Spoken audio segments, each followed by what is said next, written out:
Sejam todos bem-vindos. Como estão vocês? Melhor dia, vamos que vamos. Crescendo na graça e no conhecimento do Papai. Esse é o tema, queridos. O amigo do esposo. Este é o tema que nós iremos compartilhar aqui nessa manhã, nesta noite, nesta tarde. Eu não sei a hora que você irá ouvir esta mensagem. Vocês que estão aqui agora ao vivo, terça-feira, 9 horas da manhã, né? Atrasei um pouquinho aí, né? Mas vamos que vamos. Então, esse é o tema, o amigo do esposo. Vamos ao livro histórico de João.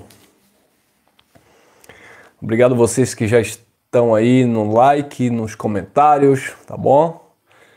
Compartilhem e vamos que vamos. Livro histórico de João. Vamos lá, livro histórico de João, capítulo 3, versículo 29 e 30. Livro histórico de João, capítulo 3, versículo 29 e 30.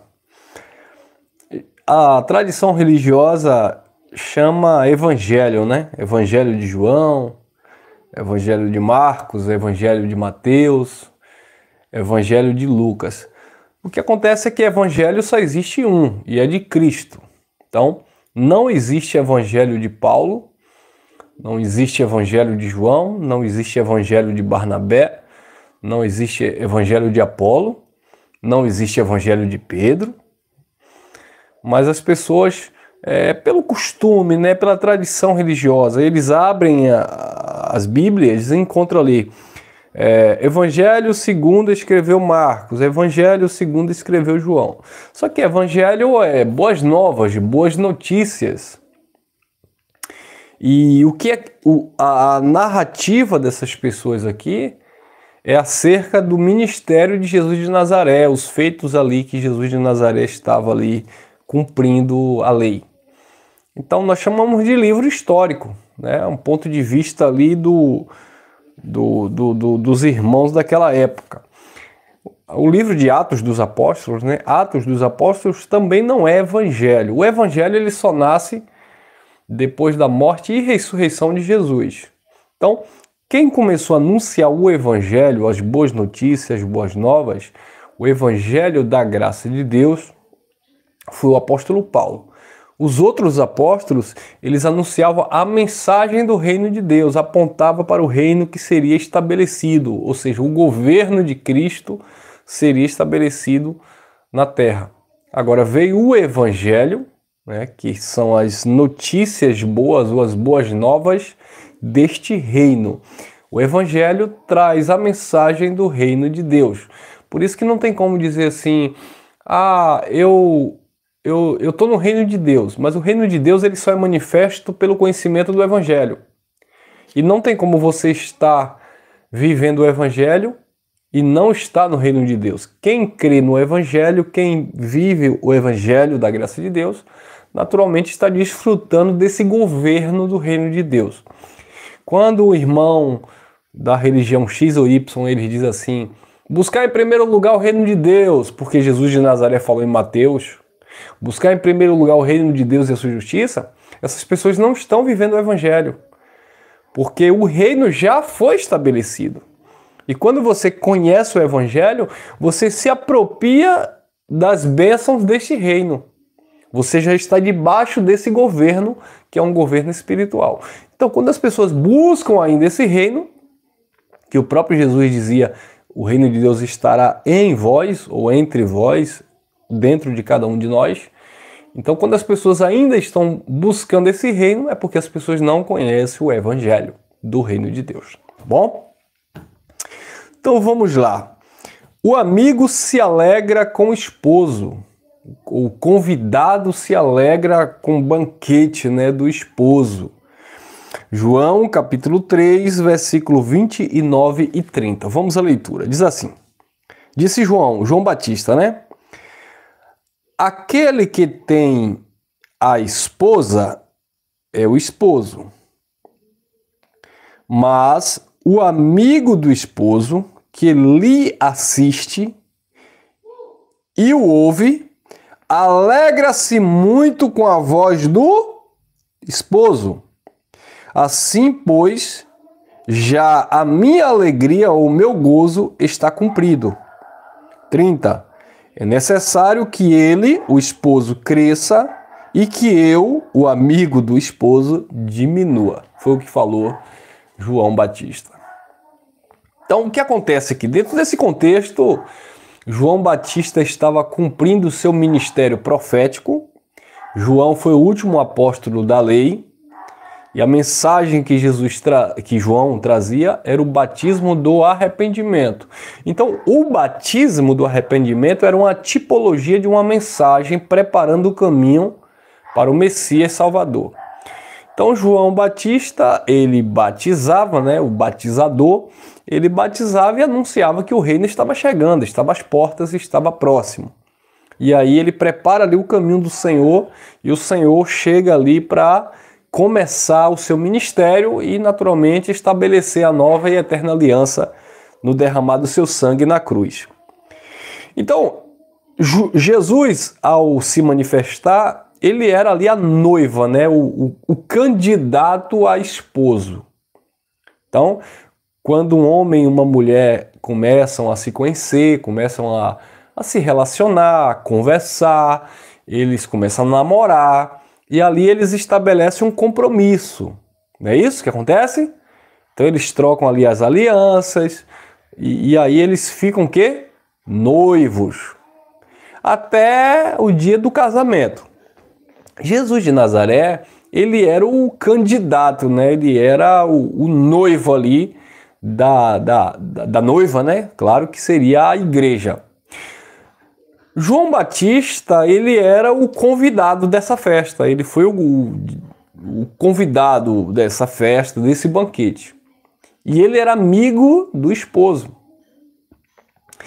Geralmente, quando eu me casei, eu convidei alguns amigos, né? Geralmente, os amigos se alegram com a felicidade de quem? Da noiva e do noivo, não é isso?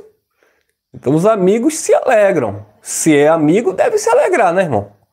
Então eu convidei algumas pessoas para o meu casamento, convidei ali os amigos e, por certo, os amigos estavam felizes, né? O noivo estava feliz, a noiva estava feliz, então os amigos também que foram convidados estavam ali felizes.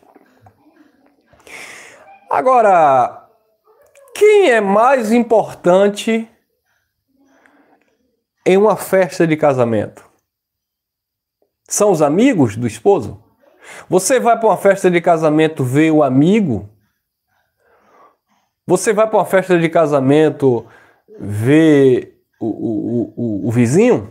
Não, geralmente a expectativa, você vai em uma festa de casamento, você vai ver a noiva e o noivo, não é isso?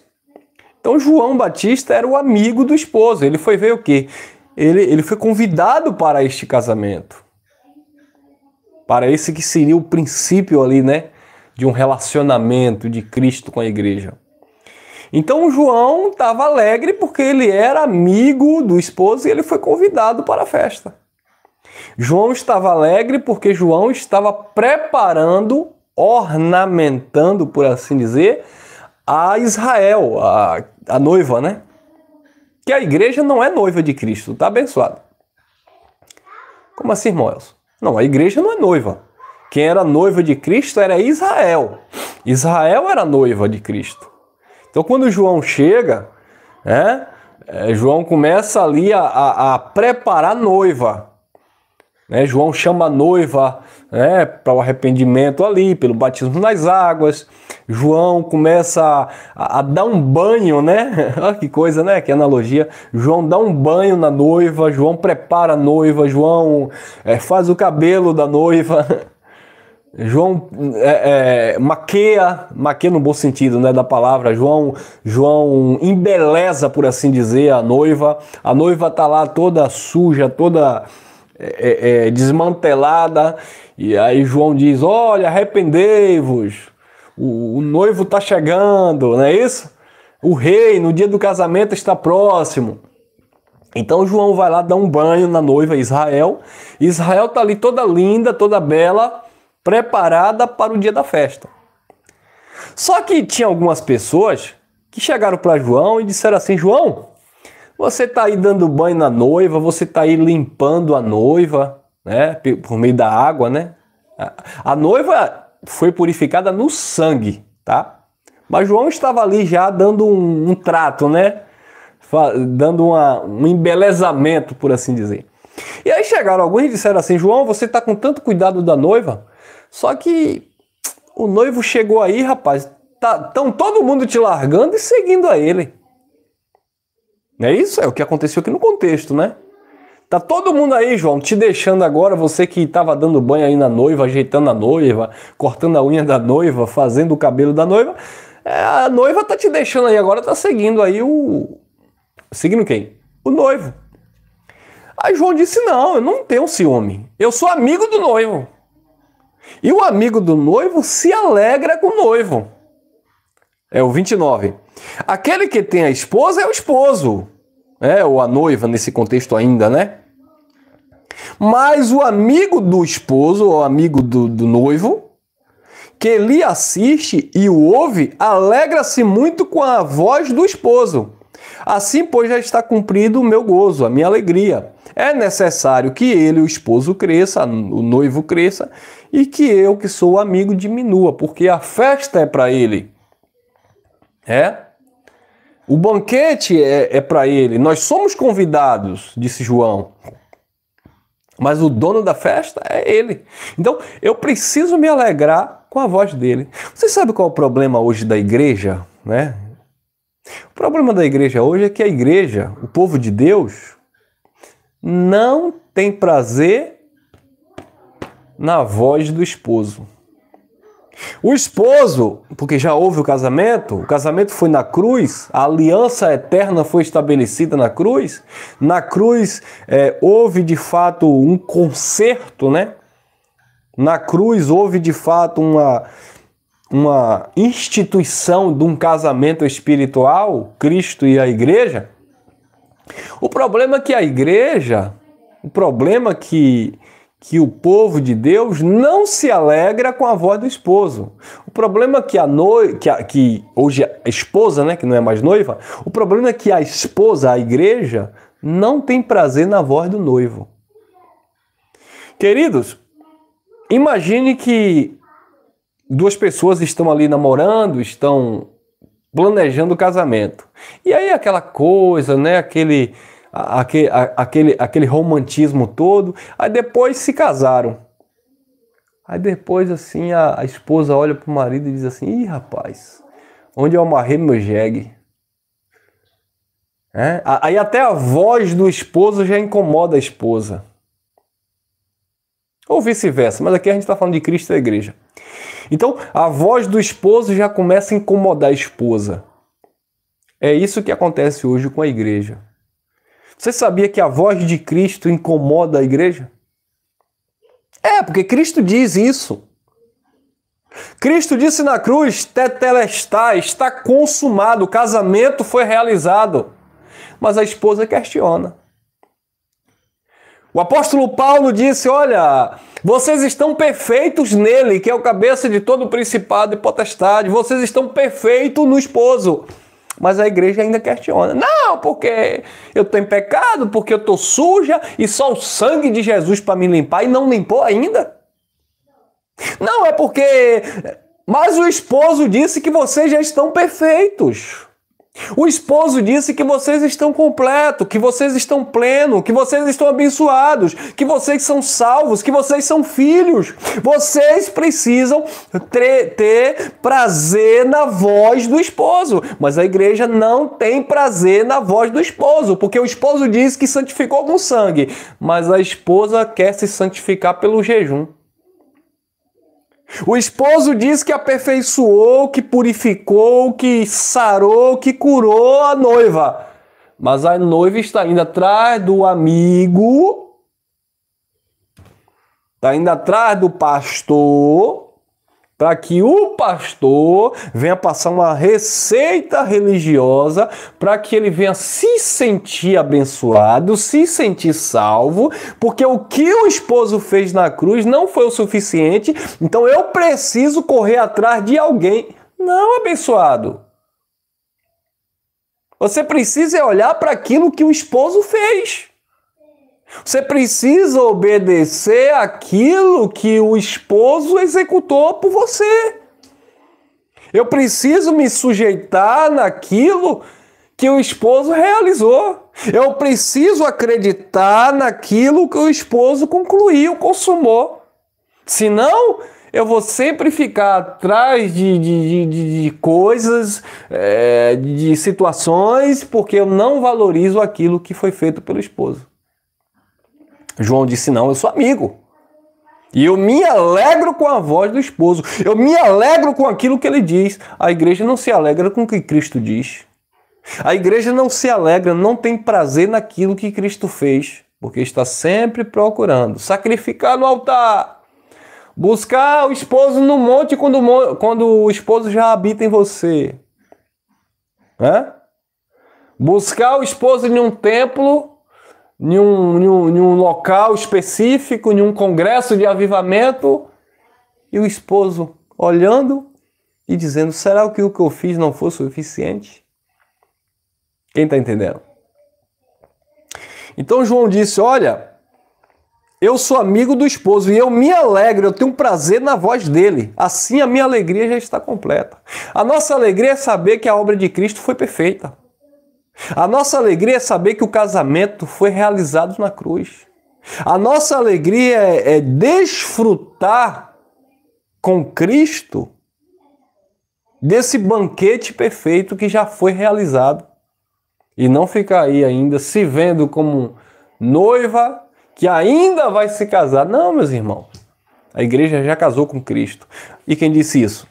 Olha o que disse o apóstolo Paulo em 2 Coríntios. O problema é que a igreja se corrompe, tem adulterado, né? 2 Coríntios capítulo 11, diz o apóstolo Paulo, segunda carta aos Coríntios, capítulo 11, versículo 2 em diante. Porque eu estou zeloso de vós, com zelo de Deus, porque vos tenho preparado para vos apresentar como a virgem pura a um só marido, a saber, Cristo. Porque eu estou zeloso e eu estou com cuidado de vocês para vos preparar para apresentar vocês a um só marido como a virgem pura, a Cristo. Assim como João Batista era o amigo do noivo que preparou ali no batismo nas águas a noiva, e ele se alegrava com a voz do noivo, o apóstolo Paulo também, como amigo, né, agora do esposo, ele diz, agora eu preciso preparar vocês, eu preciso trazer esse entendimento para vocês se alegrar, e vocês precisam estarem como a virgem pura para esse marido. Vocês não podem ser tocada por outro marido ou por outro noivo, vocês só pertencem a Cristo. Você faz parte de Cristo. Você é propriedade de Cristo. Foi Ele que te chamou, foi Ele que te elegeu, foi Ele que te abençoou, foi Ele que te salvou, porque dele, por Ele, para Ele são absolutamente todas as coisas. Nada nos separará do amor desse marido, desse esposo, nem a morte, nem os principados, nem as potestades, nem os anjos, nem o passado, nem o presente, nem o futuro, nem a peste, nem a fome, nem a espada. Absolutamente nada nos poderá separar deste grande amor amor, disse o apóstolo Paulo, amor esse que nos constrange, amor esse que nos deixa sem jeito, porque não é por merecimento nosso, mas ele nos amou primeiro, disse Paulo, se entregou por nós, quando a esposa, a noiva, ainda estava suja, quando a noiva ainda estava em pecado, quando a noiva ainda estava impura, quando a noiva ainda estava lá separada, quando a noiva ainda estava corrompida, quando a noiva ainda estava em adultério, ele chamou, purificou, santificou, abençoou com todas as sortes de bênção, casou com essa noiva e hoje o casamento está perfeito. E Paulo disse, eu estou preparando vocês para apresentar vocês como essa virgem pura a um só marido. Dentro da cultura do judaísmo, da lei de Moisés, a virgem era prometida ao esposo e eles se comprometiam e se casavam virgem. Se porventura a moça já tivesse sido tocada por outro homem e ela dissesse para o pretendente que ela era pura, e na noite lá o noivo descobrisse que de fato ela já tinha pertencido a outra pessoa, segundo a lei, aquela mulher, aquela moça tinha que ser apedrejada. Aí Paulo diz, vocês não podem pertencer a outro, porque senão vocês vão ser apedrejadas. Vocês têm que pertencer a um só marido. Por que é que a igreja é evangélica? Porque o cristianismo é tão apedrejado. Porque você vê tanta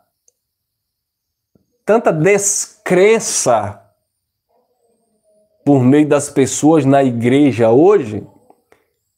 Porque você vê uma igreja corrompida, uma igreja adúltera, uma igreja que está se prostituindo com a politicagem, uma igreja que está se prostituindo com os mandamentos de homens, uma igreja que está se prostituindo com doutrinas várias e estranhas, é uma igreja que não se mantém pura em Cristo, é uma igreja que tem se corrompido. Então, quando você fala hoje de Cristo, fala do Evangelho, muitas pessoas olham e dizem assim, vocês pensam que são melhores do que os outros. Porque vocês querem ser bonzinhos, mas é tudo corrupto, é pastor ladrão, é cão guloso,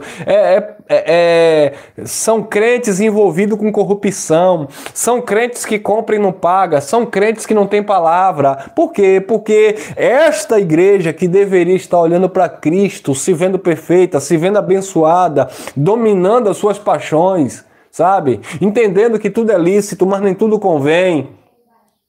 Esta igreja não tem se comportado de uma forma digna de uma esposa ou de uma virgem pura que pertence a um só marido. E aí um diz, eu sou de Paulo, outro diz, eu sou de Pedro, eu sou do bispo não sei quem, eu sou do apóstolo não sei quem, eu sou do pastor não sei quem. Então não é de Cristo, não pertence a Cristo, não vive para Cristo, porque vive para o pastor presidente, vive para o ancião, vive para o padre, vive para o papa, se submete às diretrizes e os mandamentos dos homens, mas não se sujeita a Cristo. Então ela não se vê casada, perfeita e abençoada, adornada, purificada, não. Ela se vê em falha, em pecado. Por quê? Porque ela olha ainda está corrompida na mente. Mas Paulo disse, eu luto para apresentar vocês como uma virgem pura a um só marido, perfeitos no entendimento. Olha o que diz o apóstolo Paulo também em Efésios, na carta aos Efésios, no capítulo 5, no versículo, Paulo ainda falando nesse contexto de casamento, Paulo fala assim, no capítulo 5, no versículo 23 em diante, Paulo diz assim, porque o marido é a cabeça da mulher, como também Cristo é a cabeça da igreja, sendo ele próprio o salvador do corpo. Versículo 24. De sorte que, assim como a igreja está sujeita a Cristo, assim também as mulheres estejam em tudo sujeitas a seus maridos. Lembrando Não em relação à igreja e Cristo, mas lembrando que em relação ao marido e à mulher, existe aqui um conceito cultural, tá? Então a gente não pode aqui pegar esse conceito que era cultural dos judeus, que é do Oriente Médio, onde a mulher não tinha voz, onde o homem era o cabeça absoluto em todos os aspectos e a mulher era submissa em todos os sentidos, tá? Então essa questão de submissão ao marido, o marido ser cabeça, hoje dentro da nossa sociedade, fora desse contexto cultural judaico, precisamos entender que é uma questão de posição de cuidado. A mulher está submissa no sentido de o homem ser o cuidador, o homem ser o provedor, o homem ser uma liderança ativa nesse sentido. Mas isso não significa que a mulher não exerça esse papel na sociedade. Até porque, se você for analisar, existem muitas mulheres que têm sido cabeça nesse sentido de trabalho, de desenvolvimento, em todos os aspectos você vê as mulheres se destacando hoje. Então eu não posso pegar esse contexto cultural, até que machista, né, do Oriente Médio e atribuir hoje como a igreja evangélica faz. Não, porque a mulher tem que estar sujeita ao marido, e aí esse marido pensa que a mulher está sujeita, ele pode até bater, pode ofendê-la, pode machucar, e mesmo assim a mulher tem que sofrer calada, porque biblicamente falando, ele é o cabeça e a mulher precisa se sujeitar a isso. Então precisa entender aqui um contexto cultural daquele povo do Oriente Médio, tá? Que isso não é doutrina, isso é uma cultura do casamento no Oriente Médio, como tem sido até hoje. Mas a questão de Cristo e a igreja não muda. Então, em relação de Cristo e a igreja não está presa à cultura. Cristo e a igreja não está preso a um conceito humano. Então é por isso que muitas pessoas pegam a Bíblia e distorcem, porque diz assim, mas é porque dentro daquela cultura, e mistura. Não, uma coisa é uma cultura machista, uma cultura local, uma cultura oriental, e outra coisa é um mandamento de Deus, chamando o povo a viver, né, de fato, a fé. E aí onde muitas pessoas dizem assim, não, mas um exemplo que eu vou dar, não, mas porque naquela sociedade a mulher que era pega em ato de adultério, ela era apedrejada pela lei. Hoje ela vai ser apedrejada? Não, até porque não existe essa lei no nosso país. Era uma lei lá civil, dada por Deus a Moisés. Mas por que ela não vai ser apedrejada? É normal a mulher ficar vivendo em adultério, trocando não, deixando o esposo e se deitando com outro, ou vice-versa? É normal o homem casado deixar sua esposa e ter aventuras fora do cônjuge? Não, não é normal. A gente pode até normalizar porque a sociedade corrompida, onde as mentes das pessoas hoje em dia é só vaidade, então a gente pode até querer normalizar isso, mas não é normal, tá? Não precisa ter uma lei que proíba, né? É uma questão até de consciência, de respeito, tá, abençoado? Você percebeu aí a ideia? Então não é porque não tem uma lei de Deus dizendo, mas também a graça não dá essa brecha para você achar que não, eu vivo mesmo da forma que eu quero. Por quê? Porque tu é um carnal, porque tu não entendeu nada de Cristo. Essas pessoas que pensam dessa forma, tá? Então Paulo está falando aqui em relação ao casamento. Aí no versículo 25 Paulo diz assim: vós maridos amai as vossas mulheres como também Cristo amou a igreja e a si mesmo se entregou por ela. Então Cristo se entregou pela igreja, né? Cristo se deu pela igreja. 26. Para quê? Para santificar, purificando com a lavagem do batismo nas águas. Não é purificando com a lavagem do batismo nas águas. Não é purificando a igreja com o batismo de João Batista. É para lavar, para santificar, purificando com a lavagem da água da palavra. Então Cristo lavou a igreja com a água limpa da palavra. 27. Para quê? Para apresentar a si mesmo, não é para apresentar o pastor. O problema da religião é que a religião quer que você se apresente ao pastor, ao padre, o líder, santo, perfeito, crente, religioso. Não, o chamado é para que você se apresente a Cristo. E como você vai se apresentar a Cristo? Na tua consciência. A minha consciência precisa estar pura diante de Deus. Todas as coisas são puras para os puros. Por isso que nele, disse Paulo, nós estamos perfeitos. Então, o amigo, ele se alegra com a voz do Pai. Jesus já dizia, eu não tenho chamado vocês mais de servo, porque o servo não sabe o que faz o seu Senhor. Eu tenho vos chamado de amigo, porque tudo que eu ouvi do meu Pai, eu vos tenho feito conhecer. Ou seja, aquilo que eu ouvi do Pai, Cristo se manifestou e manifestou para a igreja, para o povo. A graça de Deus é esse relacionamento de amizade, esse relacionamento, sabe, de transparência de Cristo com a igreja. Ele mostrou, a graça revelou, a graça aclareou, iluminou os nossos olhos, nos mostrou a nossa posição no Senhor. Amém, abençoados? Não existe mais mistério em relação a Deus e a igreja, porque pelo Evangelho nós temos consciência, ciência daquilo que Cristo fez, foi perfeito e para todo sempre. Versículo 27. Para apresentar a si mesmo igreja gloriosa, sem mácula, nem ruga, nem coisa semelhante, mas santa e irrepreensível. Então essa é a igreja. E o povo de Deus, os amigos, os filhos, abençoados com todas as sortes de bênção, os espíritos aperfeiçoados em amor, se alegra com a voz do Criador, se alegra com a voz do Espírito, se alegra com esse relacionamento, se alegra com este casamento, não fica desejando alguém de fora, não fica desejando um relacionamento extraconjugal, ele não fica desejando um profeta que adivinha o número do chassi do carro.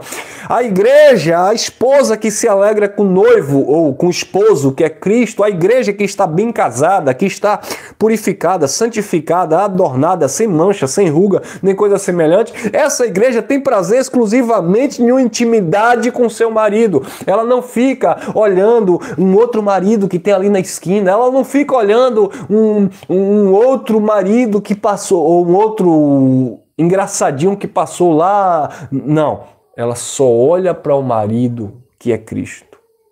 Ela só olha para o Criador, ela só olha para o Eterno. Mas aquelas que ficam se relacionando com um e com o outro, uma hora diz, eu sou pentecostal, eu era da igreja da pomba, agora eu sou da igreja do apóstolo do chapéu, eu sou aquele que diz assim, minhas ovelhinhas, ah não, eu sou daquele do mala cheia, outro, não, eu sou de Roma, não, eu sou do ancião, não, eu sou daquele que não doa sangue, não, eu sou daquele que coloca o véu na cabeça, não, eu sou daquele que guarda o sábado, não... Eu sou de Paulo, eu sou de Apolo, eu sou de Pedro, eu sou de Cristo. Como assim? Prostituição. Corrompida no entendimento, não se alegra com a voz do esposo. Amém, abençoados? Ficamos por aqui. Espero vocês às 19 horas, permitindo o marido, o esposo. Estaremos de volta para a gente compartilhar mais uma mensagem deste esposo que cuida, que nos alimenta, que nos sustenta e nos dá prazer em viver para Ele. Esse esposo que diz assim, entra no teu quarto, fecha a tua porta, fecha a tua mente das informações externas, entra no teu quarto, no quarto da tua intimidade com Ele. Fecha a tua mente de muitas informações, de muitas vozes e ouça e se alegra somente com a voz daquele que vive e reina para todo sempre. E aí você se realiza. Você não vai ter prazer em prostituição, em buscar nas instituições, nas religiões, nos pseudos profetas, aquilo que só o esposo tem para nos dar. Graça e paz, graça eterna. Antes de sair, deixa teu like quem não deixou ainda e compartilha aí à vontade para que essa mensagem corra e chegue nos corações daqueles que verdadeiramente receberão essa palavra para a glória de Deus. Fui! Até o próximo encontro.